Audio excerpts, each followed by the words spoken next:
على سيد المرسلين وعلى آله وأصحابه أجمعين وأشهد أن لا إله إلا الله وحده لا شريك له وأشهد أن محمدا عبده ورسوله أما بعد قال النبي صلى الله تعالى عليه وسلم لا يؤمن أحدكم حتى يحب لأخيه ما يحب لنفسه أو كما قال عليه الصلاة والسلام. وقال عليه الصلاة والسلام الدين والنصيحة. قلنا لمن؟ قال لله ولكتابه ولرسوله ولأئمة المؤمنين وعامتهم أو كما قال عليه الصلاة والسلام. أستغفر الله الذي لا إله إلا هو الحي القيوم وأتوب إليه. اللهم صل على سيدنا ومولانا محمد وعلى آل سيدنا ومولانا محمد وبارك وسلم. أستغفر الله الذي لا إله إلا هو الحي القيوم وأتوب إليه. আল্লাহ পাক জাল্লা জালালুহু আমাদের সবাইকে মাফ করে দেন। দ্বীনের সহি বুঝ আল্লাহ পাক আমাদেরকে নসিব করে দেন। কামেল হেদায়েত আল্লাহ আমাদেরকে দান করেন। অন্তঃকরণে শান্তি নসিব করে দেন। দ্বীনি সমাজ ব্যবস্থা আল্লাহ পাক আমাদেরকে নসিব করে দেন। লা ইলাহা ইল্লাল্লাহ লা ইলাহা ইল্লাল্লাহ সাল্লাল্লাহু আলাইহি ওয়াসাল্লাম। দুইখানা হাদিস শরীফ পাঠ করলাম। অত্যন্ত গুরুত্বপূর্ণ এই হাদিস দুইটি। একটু বাড়ায় দাও সাউন্ড। নবীজি বলেন, তোমাদের কেহই পরিপূর্ণ মুমিন হতে পারবে না। লা ইউমিনু আহাদুকুম, তোমাদের কেহই পরিপূর্ণ মুমিন হতে পারবে না যতক্ষণ পর্যন্ত না নিজের জন্য যা ভালোবাসে অন্যের জন্য তাই ভালোবাসবে। অর্থাৎ আমরা পরিপূর্ণ মুমিন হতে হলে আমি নিজের জন্য যা ভালোবাসি, পছন্দ করি, ভালো মনে করি, অন্যের জন্য তাই পছন্দ করতে হবে। তখন আমরা পরিপূর্ণ মুমিন হতে পারব। যেমন আমরা সবাই ব্যক্তিগতভাবে সুখ কামনা করি, সুখ শান্তি চাই। তো এই মুহূর্তে আমি যদি পরিপূর্ণ মুমিন হতে চাই, রব্বুল আলামিনের কাছে পুরস্কৃত হতে চাই, তো অন্য যত মুসলমানগণ রয়েছেন তাদের ব্যাপারেও আমি সুখ কামনা করব, শান্তি কামনা করব। আমরা সবাই জান্নাতে যেতে চাই। পরিপূর্ণ মুমিন হতে হলে অন্য মুসলমানরাও জান্নাতে যাক, মনে প্রাণে আমাকেও এটা চাইতে হবে। পাশাপাশি দুইটা দোকান, পাশাপাশি দুইটা দোকান, তো দোনো দোকানই চায় আমার দোকানে কাস্টমার বেশি আসুক, লাভ বেশি হোক। বাস্তবতা এমন না, কোনো দোকানে কাস্টমার বেশি, কোনো দোকানে কাস্টমার কম।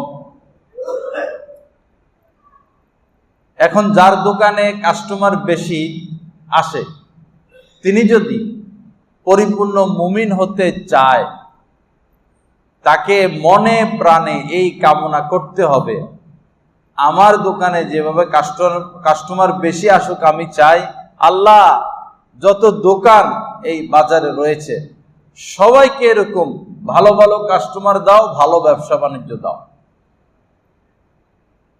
বলুন তো, যদি মনের অবস্থা আমাদের এমন হয়, আমরা সুখী হব নাকি দুঃখী হব? সুখী হব। সুখ শান্তির কেন্দ্রবিন্দু হচ্ছে মন। সব এখানে। অশান্তির কেন্দ্রবিন্দু মন, শান্তির কেন্দ্রবিন্দু মন, দিল, কল, অন্তরাত্মা। মন পরিষ্কার, সর্ব অঙ্গ পরিষ্কার, জীবন পরিষ্কার। মন দূষিত, মন নাপাক, কালো কালো দাগে ভরে গেল, তো তার আমল আখলাকও এরকম কালো, চিন্তা ভাবনাও কালো। আল্লাহ পাক আমাদেরকে সহি বুঝ দান করেন। সকল মুসলমানের ব্যাপারে ভালো কামনা করার তৌফিক দান করেন। হযরতে জারির ইবনে আব্দুল্লাহ রাদিয়াল্লাহু তাআলা আনহু, আল্লাহ রাসূলের একজন প্রিয় সাহাবী,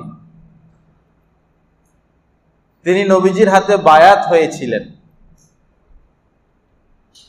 কোন কোন কথার উপরে নবীজি তাকে বায়াত করেছেন, পরবর্তীতে তিনি সেটা মানুষকে জানিয়েছেন। হযরত জারির বলেন রাদিয়াল্লাহু তাআলা আনহু, বায়াতু রাসূলুল্লাহি সাল্লাল্লাহু আলাইহি ওয়াসাল্লাম আলা ইকামিস সালাহ। তিন জিনিসের উপরে, তিনটা বিষয়বস্তুর উপরে নবীজি আমাকে বায়াত করেছেন। প্রথম হলো আলা ইকামিস সালাহ, যে তুমি নামাজ কায়েম করবে। ওয়া ইতাইজ যাকাত, যাকাত প্রদান করবে। ওয়ান নুসহি লিকুল্লি মুসলিম, এবং সকল মুসলমানের ক্ষেত্রে তুমি আন্তরিক থাকবে, হিত কামনাকারী হবে। যদি একজন মানুষের মধ্যে এই তিনটা বিষয় চলে আসে, নামাজ এমন একটি ইবাদত, ইন্নাস সালাতা তানহা আনিল ফাহশাই ওয়াল মুনকার। নামাজ এমন একটি আমল, এমন একটি ইবাদত, যে নামাজ পড়বে সে শরাব পান করবে না, করলেও ছেড়ে দিবে। যে নামাজ পড়বে সে চুরি ডাকাতি করবে না, সে খুন করবে না, চাঁদাবাজি করবে না, দেশের সম্পদ সে বিদেশে পাঠাবে না। নামাজ এমন একটি আমল। ওয়া ইতাইজ যাকাত, যিনি যাকাত প্রদান করবেন, যাকাত দিবেন। যদি যাকাত দেওয়া হয়, সমাজে কোনো গরিব মানুষ, উল্লেখযোগ্য গরিব থাকবে না, উঁচু নিচু থাকবে না, এত উঁচু নিচু থাকবে না। ভৈরব তো ছোট একটি শহর, ধনী লোক বেশি। ছোট শহরটি ছোট, ধনী লোক বেশি, আবার জায়গা কম। তো আমার ধনী ভাইরা এই পরিমাণ জমি কিনতেছেন অপ্রয়োজনে। টাকা কোথায় রাখবেন? মাটির উপরে ফেলে রাখেন। হচ্ছে কি, যে গরিব 1% জমি কিনে যে থাকবে, সেই সুযোগ ভৈরবে নাই। এই পৌরসভায় কোনো গরিব মানুষ জমি কিনতে পারবে?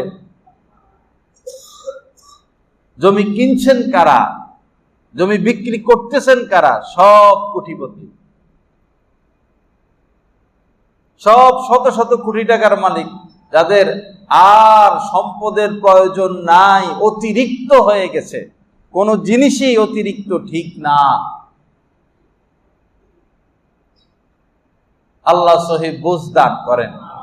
যদি আপনারা মুসলমানদের প্রতি হিত কামনাকারী হন, আন্তরিক হন, তো গরিব মুসলমানদেরকেও একটু জমি কিনার সুযোগ করে দেন,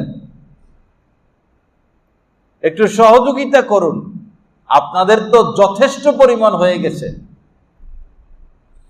আল্লাহ সহি বুঝ দান করেন।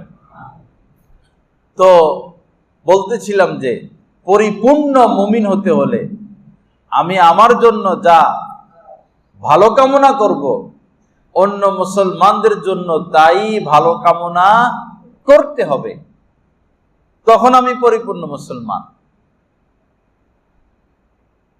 আল্লাহ পাক আমাদেরকে কামেল মুসলমান হওয়ার তৌফিক দান করেন। কামেল তাকওয়া, কামেল দ্বীনি বুঝ রব্বুল আলামিন আমাদের সবাইকে দান করেন। দ্বীনের বুঝ এটা গভীর বিষয়, ভারী বিষয়, গুরুত্বপূর্ণ বিষয়। দ্বীনের বুঝ, বহু মানুষ এমন যে নামাজ পড়তে পড়তে জীবন শেষ, দ্বীনের বুঝ তৈরি হয় নাই।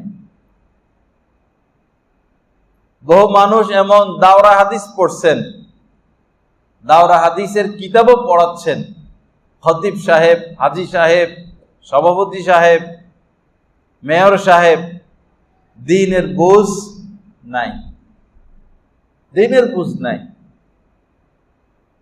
বলুন তো, কেউ 10টি মসজিদ পরিচালনা করে, 10টি মাদ্রাসা পরিচালনা করে, তাহাজ্জুদ পড়ে, ইশরাক পড়ে, তাসবিহ তাহলিল করে, অনেক দ্বীনি কাজের সাথে তিনি জড়িত, কিন্তু নামাজ পড়ে না, রোজা রাখে না, যাকাত দেয় না, ফরজ আমলগুলো করে না, মুস্তাহাব নিয়ে ছুটাছুটি দৌড়াদৌড়ি, সে কি জান্নাতে যাবে? দেখবেন কিছু মুসলমান এমন রয়েছেন, সুন্নত মুস্তাহাব নিয়ে ব্যস্ত, ফরজের খবর নাই। জান্নাতে যাওয়ার জন্য শুধুমাত্র 2টি জিনিসের প্রয়োজন। আগুন থেকে বাঁচার জন্য শুধুমাত্র 2টি জিনিসের প্রয়োজন। পবিত্র কোরআনে আল্লাহ পাক বলেছেন, ইন্নাল্লাযীনা আমানু ওয়া আমিলুস সলিহাত কানাত লাহুম জান্নাতুল ফিরদাউসি নুজুলা। 2টি জিনিস, ইন্নাল্লাযীনা আমানু, যারা ঈমান এনেছে, একটা হয়ে গেছে। জান্নাতে যাওয়ার জন্য 2টা দরকার, আমাদের একটা হয়ে গেছে, আর একটা দরকার, ওয়া আমিলুস সলিহাত, নেক আমল। এখন নেক আমল বলতে কি বোঝায়? নেক আমল বলতে মাত্র 2টা জিনিস বুঝলে হলো, ফরজ আর ওয়াজিব। আল্লাহ পাকের যে সমস্ত ফরজ হুকুম রয়েছে, ওয়াজিব হুকুম আমাদের উপর রয়েছে, এই 2টা ঠিক করা আর গুনাহ থেকে বেঁচে থাকা। এই কথাটা যিনি বুঝবেন, তার দ্বীনের বুঝ এসে গেছে। জান্নাতে যাওয়ার জন্য সারা রাত তাহাজ্জুদ পড়াকে আল্লাহ পাক ফরজও করেন নাই, ওয়াজিবও করেন নাই। অনেক অনেক দিনের খেদমত আপনার উপর, এই ব্যস্ততায় সেই ব্যস্ততা, খবর নিয়ে দেখবেন ওগুলা মুস্তাহাবের পর্যায়ে। যেটা আবশ্যকীয় করণীয় সেটা হচ্ছে ফরজ ঠিক রাখা, ওয়াজিব ঠিক রাখা, আর গুনাহ থেকে বেঁচে থাকা, গুনাহ না করা। হাতে তাসবিহ, সুবহানাল্লাহ সুবহানাল্লাহ সুবহানাল্লাহ, অন্তরে হিংসা, এর দোকানে আগুন লাগুক, অমুকের বদনাম সুনাম হয়ে গেছে, সে তার দ্বারা একটা অঘটন হোক, অমুক দোকানে কাস্টমার বেশি আসে, এই দোকানের মধ্যে একটা ঠাডা পড়ুক, তো এই সুবহানাল্লাহ সুবহানাল্লাহ কোনো কাম হবে? অন্তরকে পরিষ্কার করা, হিত কামনা, সকল মুসলমানের ব্যাপারে হিত কামনা।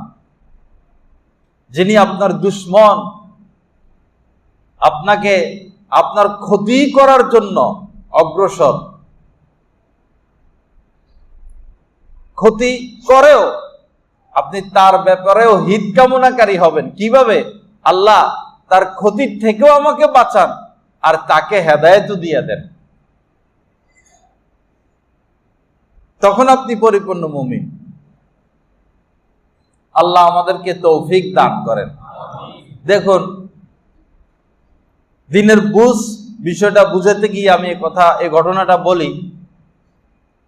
হযরতে আনাস রাদিয়াল্লাহু তাআলা আনহু থেকে বর্ণিত, নবীজি মসজিদে নববীতে বসা,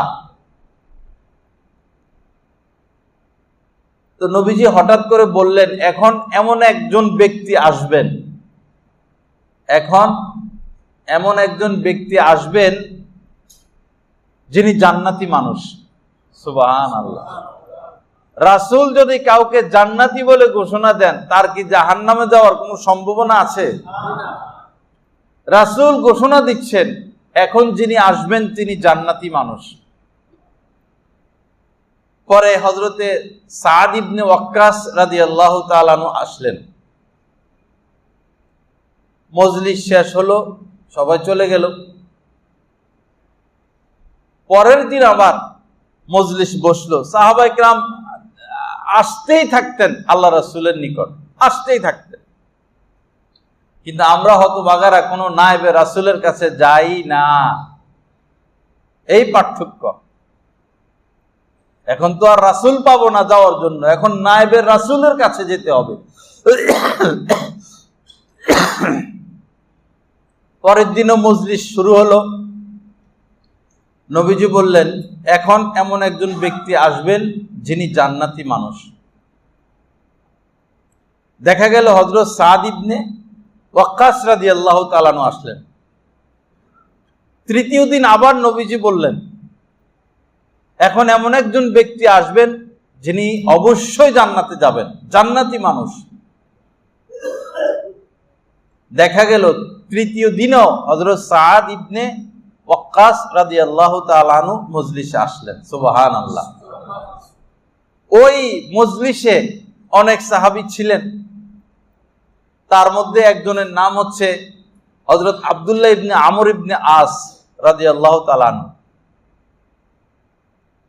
তিনি কৌতূহলী হলেন যে এমন কোন আমল হযরত সাদ ইবনে ওয়াক্কাস রাদিয়াল্লাহু তাআলা আনহু করেন যে রাসূল তাকে জান্নাতের সুসংবাদ দিলেন।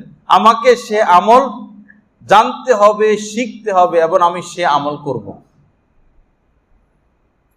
বাহ্যিকভাবে তো বোঝা যায় যেহেতু রাসূল তাকে জান্নাতি ঘোষণা দিয়েছেন, তার মানে হয়তো তিনি সারা রাত নামাজ পড়েন, হয়তো তিনি কোনো দিন রোজা ছাড়া থাকেন না, হয়তো তিনি ইশরাক পড়েন, আওয়াবিন পড়েন, তাহাজ্জুদ পড়েন, ফজর পড়ে সূরা ইয়াসিনের তেলাওয়াত করেন, মাগরিবের পরে সূরা ওয়াকিয়ার তেলাওয়াত করেন, সূরা মুলুক তেলাওয়াত করেন, অথবা প্রতিদিন তিনি 1 খতম 2 খতম পবিত্র কোরআনের খতম করেন। এরকম কিছু হইতে পারে, না হলে রাসূল কেন তাকে জান্নাতি হিসাবে ঘোষণা দিবেন? পরে তিনি হিকমত করে হযরত আব্দুল্লাহ ইবনে আমর ইবনে আস, নাম মনে রাখবেন, উনি হিকমত করে উনার মেহমান হলেন ওই সাহাবী। 3 দিন মেহমান, আপনার কাছে আমি 3 দিন থাকবো। ঠিক আছে, থাকো। পরে উনি তো ঘুমায় যান রাত্রে, হযরত আব্দুল্লাহ ইবনে আমর ইবনে আস, ইনি ঘুমান না, ইনি যাক না, কি করে দেখি। সারা রাত কেটে গেল, তাহাজ্জুদও পড়লেন না, জিকিরও করলেন না, তেলাওয়াতও করলেন না, কোনো ইবাদত বন্দেগী নাই, শুধু ঘুমাইছেন। এতটুকু বলেছেন যে তিনি পাশ পরিবর্তন করার সময় আল্লাহর নাম নিতেন, জিকির করতেন। যাই হোক, ফজরের আগে ভালোভাবে তিনি ওযু করে ফজর পড়তেন। পরে দিনের বেলা কাজকর্ম করতেন। সাহাবায়ে কেরাম কেউ খেতে কাজ করতেন, কেউ মাঠে কাজ করতেন, কেউ ব্যবসা বাণিজ্য করতেন, যিনি যেটা করার করতেন। তো হযরতে আমর ইবনে আস তিনি সাথে সাথে দেখি কি করেন, দেখলেন যে স্বাভাবিক, একজন স্বাভাবিক মুসলমানের ন্যায় 5 ওয়াক্ত নামাজ পড়েন, স্বাভাবিক থাকেন, গুনাহ করেন না, কুদৃষ্টি করেন না, গীবত করেন না, কাহারও হিংসা করেন না, কিন্তু বাড়তি কোনো আমল তার মধ্যে নাই। দ্বিতীয় রাত্রে অপেক্ষায় মাগরিবের পরে আওয়াবিন পড়লেন না, ফজরের পরে ইশরাক পড়লেন না, স্বাভাবিক। পরের দিন রাত্রে আবার দেখি আজকে রাত্রে কি করে, একই ঘটনা। ফজর পর্যন্ত তিনি ঘুমাইলেন, শুধু এতটুকু, রাত্রে পাশ পরিবর্তনের ক্ষেত্রে আল্লাহর নাম নিতেন, জিকির করতেন। 3 দিন 3 রাত সাথে থাকলেন। তবে তিনি যেটা দেখলেন যে তিনি কোনো মুসলমানের কোনো দোষ বলেন না, ক্ষতি করেন না, কোনো মুসলমানের কোনো ক্ষতি তিনি করেন না।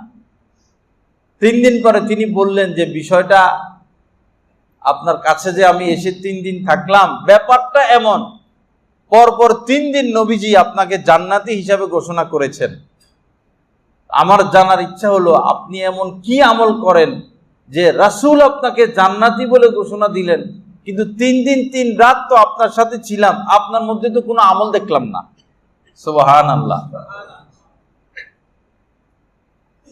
পরে বলল আমার মধ্যে তো কোনো আমল নাই। ফরজ ওয়াজিবটা ঠিক রাখেন, গুনাহ করেন না, কোন মুসলমানের ক্ষতি কামনা করেন না।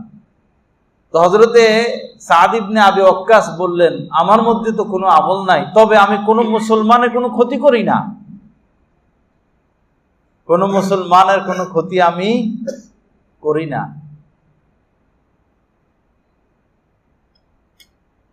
কোনো বদনাম করি না। তখন হযরত আব্দুল্লাহ ইবনে আমর ইবনে আস বললেন এই আমলটাই আপনাকে এত উপরে উঠাইয়া দিছে। দিনের বুঝ ভাই, দিলটা পরিষ্কার করি।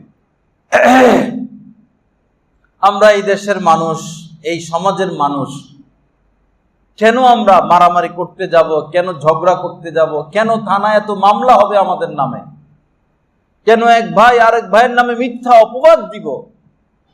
আমরা তো ইনশাআল্লাহ সবাই জান্নাতেই যাব, সবাই জান্নাতে আমরা থাকবো। যত ফেরকা দেখেন ইনশাআল্লাহ মুসলমানদের মধ্যে, আগের ইনশাআল্লাহ সবাই আমরা জান্নাতেই যাব, নাকি অবিশ্বাস হয়?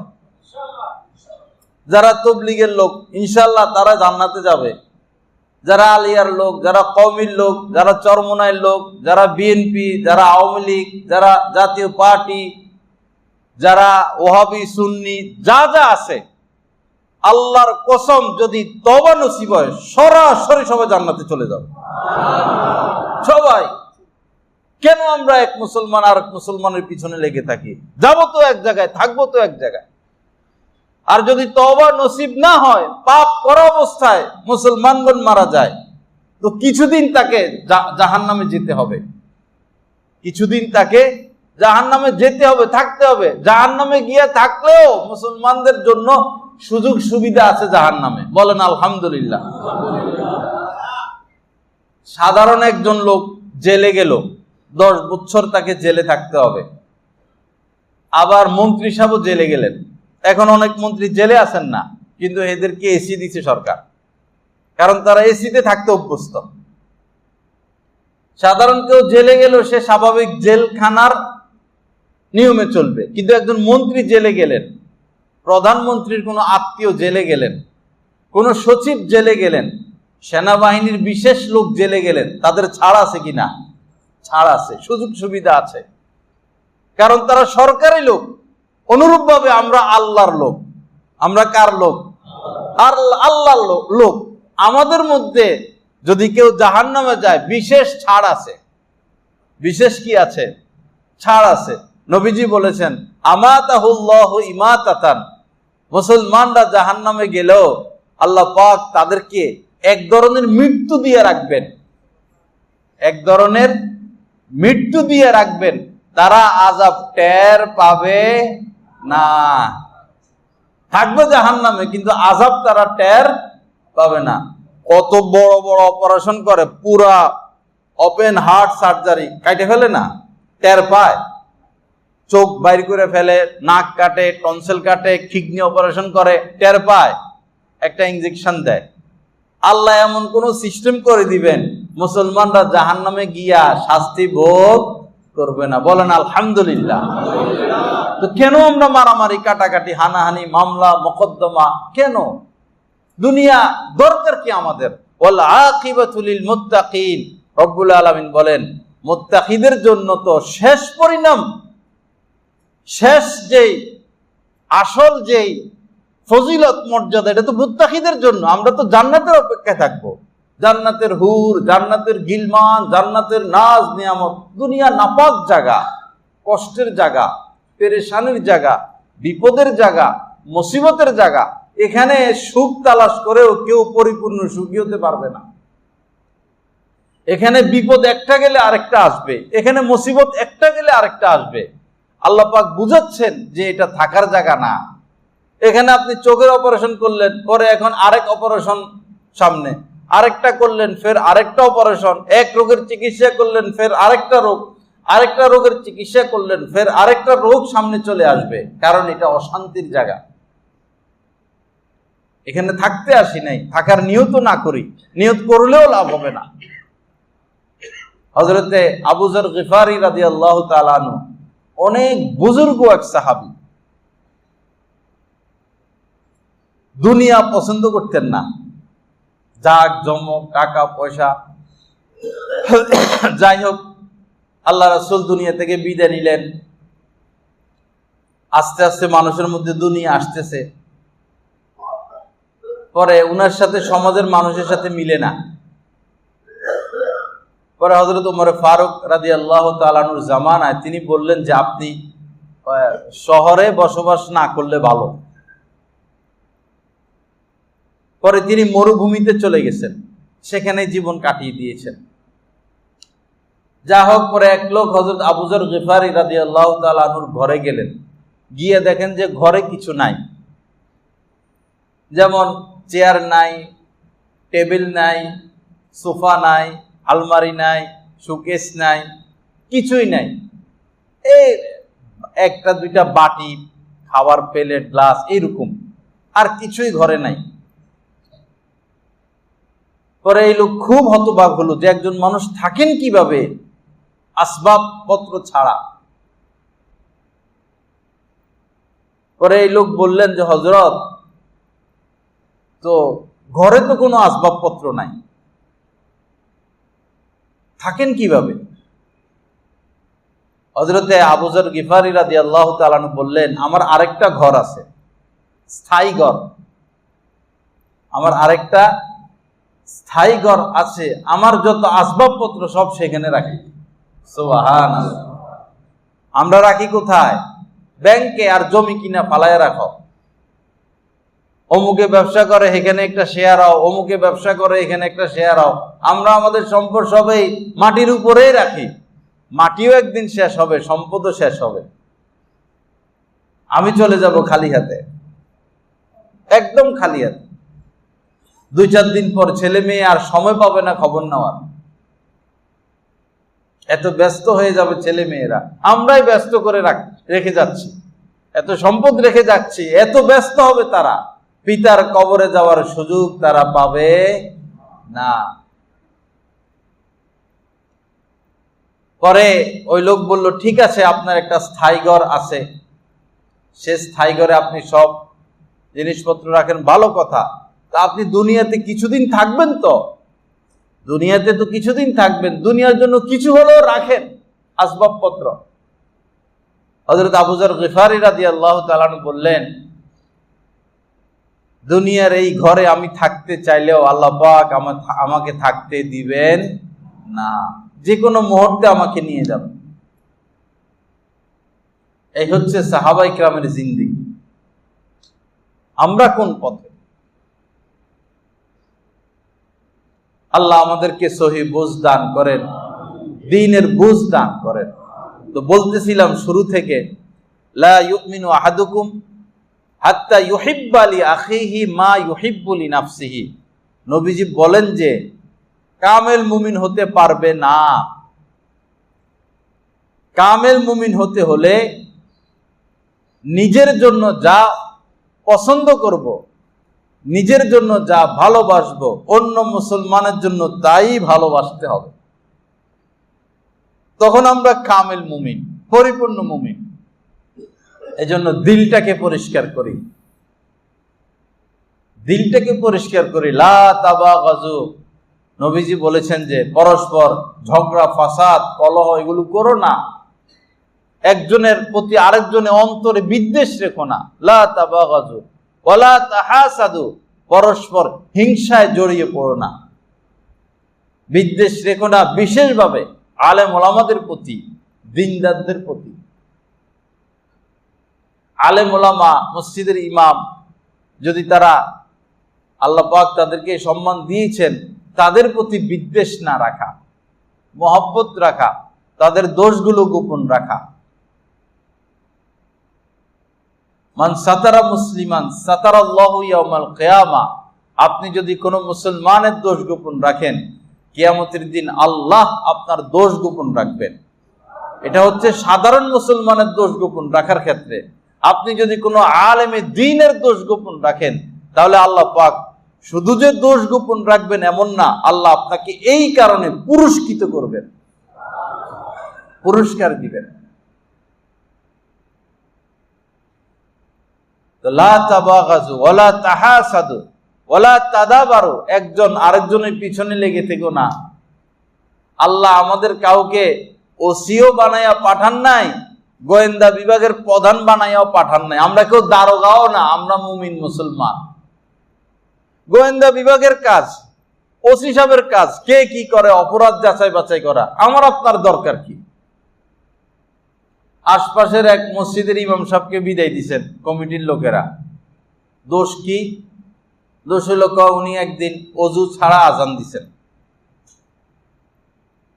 অজু ছাড়া তিনি আজান দিলেন। তো তিনি তার বাসা থেকে এসে আজান দিছেন বা রুম থেকে বেরোয়, উনারা বুঝছেন যে যে দোষটা উত্থাপন করছেন উনি বুঝছেন কিভাবে অজু করেন নাই।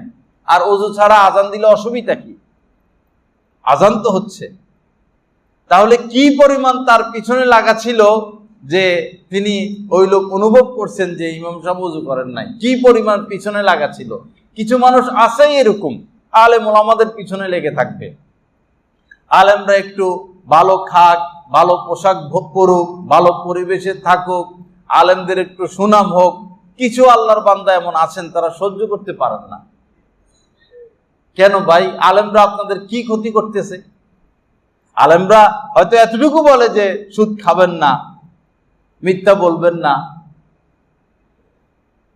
নামাজ পড়েন, রোজা রাখেন, মেয়েদেরকে পর্দায় রাখেন, এগুলো বলেন। এ কারণে আমরা খারাপ?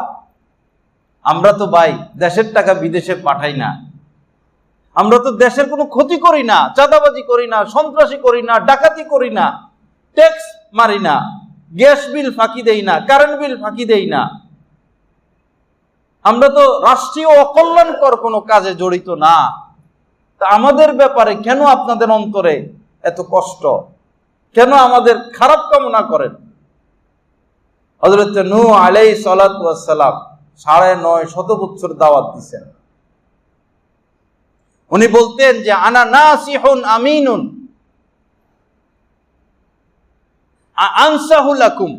উনি বলতেন আনসাহু লাকুম, আমি তোমাদের কল্যাণ কামনা করি, হিত কামনা করি, তোমরা সফল হও দুনিয়া আখিরাতে, এটা আমি চাই।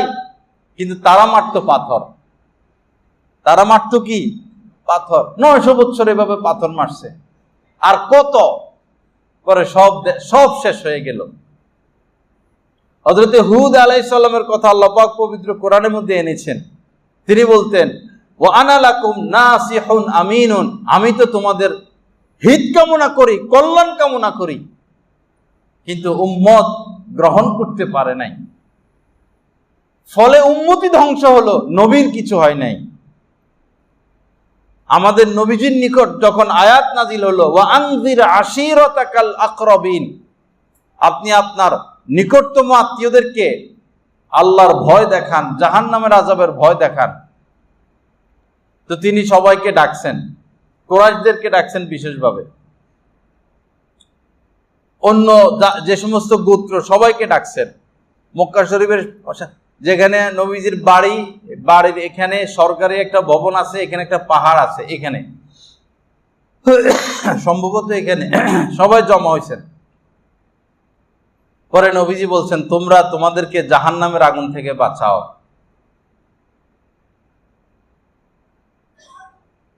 চাচাকে বলছেন, আত্মীয় স্বজনকে বলছেন, নিজের মেয়ে ফাতেমাকে বলছেন, নিজের ফুফু সফিয়াকে বলছেন আনকিদা আনফুসাকুমা মিনান নার, তোমরা তোমাদেরকে জাহান্নামের আগুন থেকে বাঁচাও। ফা ইন্নী লা উগনি আনকুমা মিনাল্লাহি শাইয়া, আল্লাহর আযাব থেকে তোমাদেরকে জাহান্নামের আগুন থেকে বাঁচানোর কোনো ক্ষমতা আমি রাখি না, আমি এটার মালিক নই, এটার মালিক, এটার ক্ষমতা আল্লাহ পাকের হাতে। নিজের মেয়েকে বলতেছেন, নিজের ফুফুকে বলতেছেন।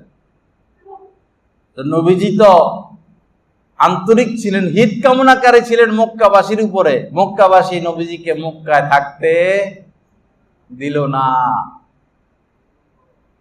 নবীজি যে কাজ করতেন আমরাও সেই কাজই করি।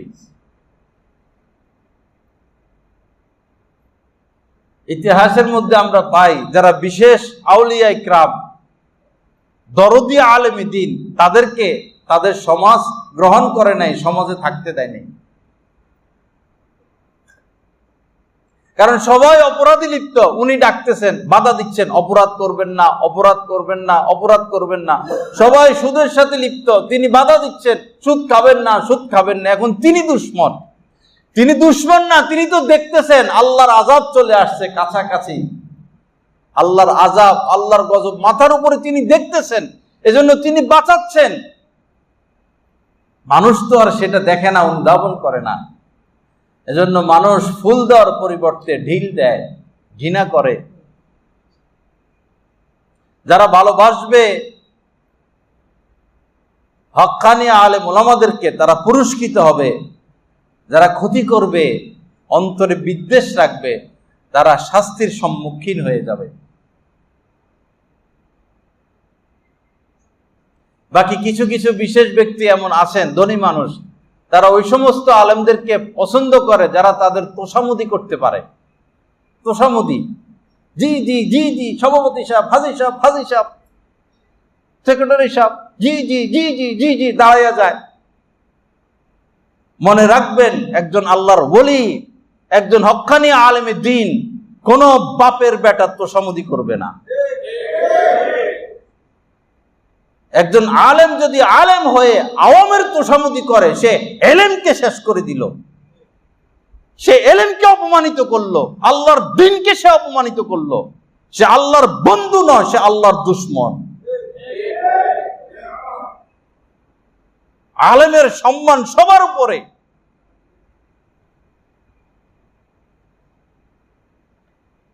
রাষ্ট্রের প্রধান বসা, একজন আলেমও বসা। আলেম রাষ্ট্রের প্রধানের আইন কানুন মেনে নিবেন, রাষ্ট্রীয় আইন তিনি মানবেন। আলেম রাষ্ট্রের প্রধান, আলেমকে সম্মান করবেন যদি তিনি ভালো মানুষ হন।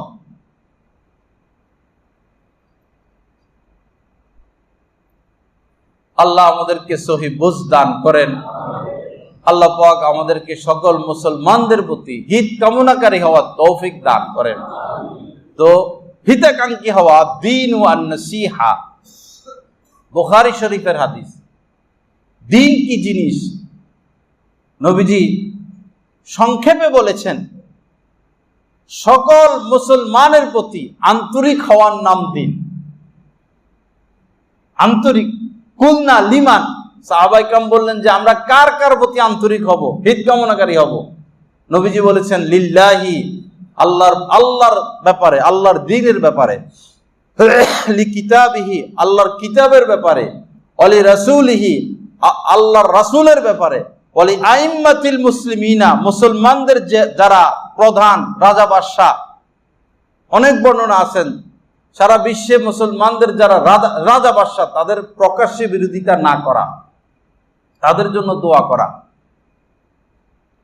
যারা আইম্মাতুল মুসলিমিন, মুসলমানদের নেতা, রাজা বাদশাহরাও মুসলমানদের নেতা, আর যারা হক্কানি আলেম তারাও মুসলমানদের নেতা, তাদেরও হিত কামনা করা। ওয়া আম্মাতিহিম, এবং সাধারণ মুসলমান যারা, তাদের হিত কামনা করা, কল্যাণ কামনা করা। একজন গরিব মানুষ, অন্ধ, ভিক্ষা করতেছেন, আপনি 10টা টাকা দিলেন বা দিলেন না, হয়তো নাই, দিলেন না, কিন্তু আপনি তার জন্য একটু দোয়া করে দেন, আল্লাহ তার জন্য আপনি খায়রের ফয়সালা করেন, আল্লাহ আপনার উপর খুশি হয়ে যাবেন। একজন মানুষ অসহায়, আপনার নিকট আসলো সাহায্যের জন্য, ঋণের জন্য, দিতে পারলেন না বা দিলেন না, দোয়া তো করতে পারবেন, দোয়া করে দিলেন, তার কল্যাণ কামনা করলেন। রিকশায় করে আপনি ভৈরব বাজার যাবেন, কত অসহায় মানুষ দেখবেন, কত বিপদগ্রস্ত মানুষ দেখবেন, কয়জনকে আপনি সহযোগিতা করবেন? আর্থিক সহযোগিতা না পারলেও দোয়া তো করতে পারবেন, কল্যাণ কামনা তো করতে পারবেন। দোয়া করতে থাকবেন, কল্যাণ কামনা করবেন, আল্লাহ অমুকের বিপদ দূর করে দেন, অমুকের মুসিবত দূর করে দেন, অমুকে সুস্থ করে দেন, অমুকের ঋণ পরিশোধ করে দেন। আদ-দুআউ মুখল ইবাদ, আদ-দুআউ হুয়াল ইবাদা। নবীজি বলেছেন দোয়া করতে থাকা এটাও একটা ইবাদত। আমরা তো সবসময় নিজের দোয়া করি। আমার শায়েখ দামাত বারাকাতুহুম একদিন বয়ানে বলতেছেন, বয়ানে এসেই দোয়া করতেছেন, বয়ানে বসেই দোয়া করতেছেন, আল্লাহ বাংলাদেশকে, সৌদি আরবকে, তুরস্ককে, পাকিস্তানকে বিশ্বের পরারাষ্ট্র বানিয়ে দেন, মুসলমানদের পরারাষ্ট্র বানিয়ে দেন, সবচেয়ে শক্তিশালী রাষ্ট্র বানিয়ে দেন।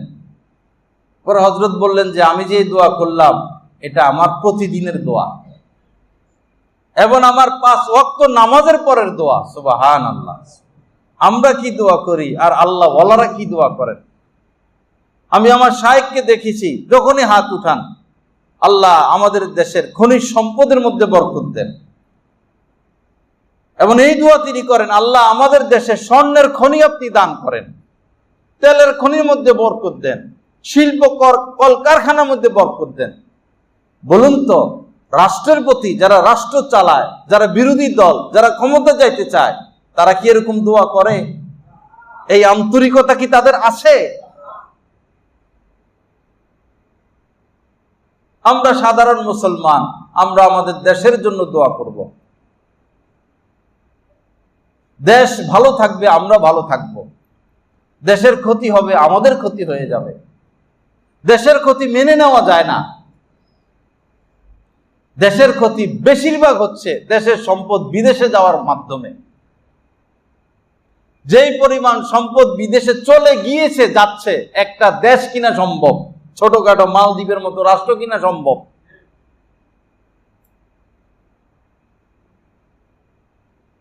লা ইলাহা ইল্লাল্লাহ। আল্লাহ আমাদেরকে সহিহ বুঝ দান করেন, আল্লাহ আমাদেরকে মাফ করে দেন। একটা ছোট্ট কথা বলে বয়ান শেষ করব। 1 জুমা বা 2 জুমা আগে আমি বলেছিলাম যে হুজুর বলবেন না, হুজুর বলবেন না। এটা নিয়ে অনেক আলোচনা সমালোচনা। বিষয়টা বুঝার ব্যাপার। দেখুন, একজন মানুষ ডাক্তার সাহেব, তাকে ডাক্তার বলেন। একজন মানুষ ইঞ্জিনিয়ার, তাকে ইঞ্জিনিয়ার বলেন। একজন মানুষ উকিল, তাকে উকিল সাহেব বলেন। একজন মানুষ জজ, তাকে জজ সাহেব বলেন। একজন মানুষ হজ করে এসেছেন, তাকে হাজী সাহেব বলেন। একজন মানুষ চৌধুরী, তাকে চৌধুরী সাহেব বলেন। ভুইয়া, ভুইয়া বলেন। সম্মান দেওয়া, মুসলমানকে সম্মান দেওয়া। যিনি যেই পদের, তাকে সেই পদে লকব করা চাই। আমাদের লাইনে যারা দাড়ি, টুপি, পাঞ্জাবি, যিনি রিক্সা চালায়, যিনি তরকারি বিক্রি করে, যিনি বাসের হেল্পার, যিনি মুদি দোকান দেয়, দাড়ি রাখছেন ভালো কথা, টুপি রাখছেন ভালো কথা, পাঞ্জাবি পরছেন ভালো কথা, তিনিও হুজুর। তিনিও হুজুর। কোন অপকর্মে ধরা খাইলো, মাদক নিয়া, নারী নিয়া, ঘটনাক্রমে তার মুখে দাড়ি, তার গায়ে পাঞ্জাবি, তার মাথায় টুপি, হুজুর ধরা খাইছে, হুজুর ধরা খাইছে, হুজুর ধরা খাইছে, তিনিও হুজুর। বিদেশে লোক পাঠায়, দালালি করে, যত জায়গায় বিদেশে লোক পাঠায়, ম্যানেজারকে এরা ইচ্ছা করে হুজুর বসায়। দাড়ি, টুপি, পাঞ্জাবি, পাগড়ি, মেসোয়া, কোবালে দাগ ফালাইয়া দিছে নামাজ পড়তে পড়তে, আসলে শয়তান। সব শয়তান না, ভালো আছে, হেও হুজুর। আবার যিনি বুখারী শরীফ পড়ান, তাকেও আমরা হুজুর বলি। তিনি তো হুজুর না, তিনি তো শাইখুল হাদিস। যিনি হাদিস পড়ান, তাকেও আমরা হুজুর বলি, তিনি তো একজন মুহাদ্দিস। যিনি ফতোয়া দেন, তিনি তো একজন মুফতি সাহেব, তারও আমরা হুজুর বলি। আমাদের মূর্খতা দেখেন। যিনি মুয়াজ্জিন, তাকে মুয়াজ্জিন বলবো। যিনি ইমাম, তাকে ইমাম বলবো। যিনি খতিব, তাকে খতিব সাহেব বলবো। মুয়াজ্জিন সাহেব হুজুর, ইমাম সাহেব হুজুর, খতিব সাহেব হুজুর, মাদ্রাসার মুহতামিম সাহেব হুজুর, মুফতি সাহেব হুজুর, মুহাদ্দিস সাহেব হুজুর, সব হুজুর, সব পাইকারি হুজুর। এটা কি মূর্খতা কিনা? অবশ্যই এটা আমাদের জাহালত, আমাদের মূর্খতা। সব হুজুর না, সব হুজুর না। যিনি জুমা পড়ান, বয়ান করেন, তিনি খতিব সাহেব, তাকে খতিব সাহেব বলেন। মুয়াজ্জিন সাহেবকে মুয়াজ্জিন সাহেব বলেন। আমাদের মধ্যে কেউ আছে শুধু হাফেজ, তাকে হাফেজ সাহেব বলেন। কেউ আছে কারি, তাকে কারি সাহেব বলেন। সাধারণভাবে মাওলানা বলেন, সুন্দর শব্দ মাওলানা। মাওলানা সুন্দর শব্দ। যারা দাওরা পড়ছে তাকে মাওলানা বলেন। আমাদের মুফতি জাফর আহমদ সাহেব দামাত বারাকাতুম বরুবে আসেন, এই আলেম ওলামা যারা কি সুন্দরে বলেন মাওলানা। মাওলানা কেমন আছো, আমাকেও বলেন মাওলানা কেমন আছো। তবলিগের কিছু ভালো ভালো সাথীদেরকে দেখি, আলেম ওলামাদেরকে মাওলানা বলেন, ভালো লাগে শুনতে। মাওলানা এটা উচিত। সব হুজুর না, গ্যাঞ্জাম লাগবে সমাজে। মাদক ব্যবসা করে ধরা খাইছে, মুখে দাড়ি টুপি পাঞ্জাবি, হুজুর ধরা খাইছে রে, হুজুর ধরা খাইছে। কোন মার্কা হুজুর? সে কি আলেম, সে কি মুহাদ্দিস, সে কি মুফতি, সে কি ইমাম, সে কি খতিব, সে কি মাদ্রাসায় পড়ছে, সে কি দাওরা হাদিস পড়ছে? সব তো হুজুর না। ইমাম সাহেবকে ইমাম সাহেব বলেন, আমাদের ইমাম সাহেব, আমাদের মুয়াজ্জিন সাহেব। সুন্দর শব্দ। একজন আরেকজনকে ইজ্জত দেই, সম্মান করি। যিনি যে পদের তাকে সেই পদ বলে ডাকি, খুশি হবে তারা। ইজ্জত ওয়ালাদেরকে ইজ্জত দেওয়া, আর অপরাধীদের অপরাধ গোপন রাখা আমাদের দায়িত্ব। একজন মানুষ হজ করে আসলে, হোক সে যাই হোক, হজ তো করছেন, সবাই এসে তার সাথে দেখা করা উচিত। হজে যাবেন, সবাই তার থেকে দোয়া নেওয়া উচিত। হজের পরে তাকে সম্মান করা উচিত। কোথায় আমাদের মধ্যে এগুলা? শুধু টাকা জমানো নিয়ে ব্যস্ত, এক পক্ষ টাকা বিদেশে পাঠানো নিয়ে ব্যস্ত, আর বাকিরা ব্যালেন্স, জমি কিনো, মার্কেট করো। প্রতিষ্ঠিত হও, প্রতিষ্ঠিত হও। আপনি প্রতিষ্ঠিত হচ্ছেন, আপনি দেখুন না আপনার অন্তরে শান্তি আছে কিনা। আপনার অন্তরে শান্তি আছে কিনা আপনি দেখুন। আপনার ছেলে মেয়ে আপনার বাধ্য না অবাধ্য সেটা দেখুন। আপনি স্ত্রী থেকে সুখ পাচ্ছেন কিনা সেটা দেখুন। আপনি সমাজের মধ্যে কতটুকু সম্মানিত আপনি সেটা দেখুন না। টাকা যদি আপনাকে সুখ দিতে না পারে, সম্পদ জমানো যদি আপনাকে সুখ দিতে না পারে, এই সম্পদ জ্বালাইয়া দেন। দরকার তো সুখের, দরকার তো শান্তির, দরকার তো আখিরাতের নাজাতের। আল্লাহ পাক আমাদেরকে সহি বুঝ দান করেন, এই সমস্ত কথাগুলোর উপর আমল করার তৌফিক দান করেন। ওয়া আখিরু দাওয়ানা আলহামদুলিল্লাহি রাব্বিল আলামিন ওয়া সাল্লাল্লাহু আলা নবিয়্যিল কারীম।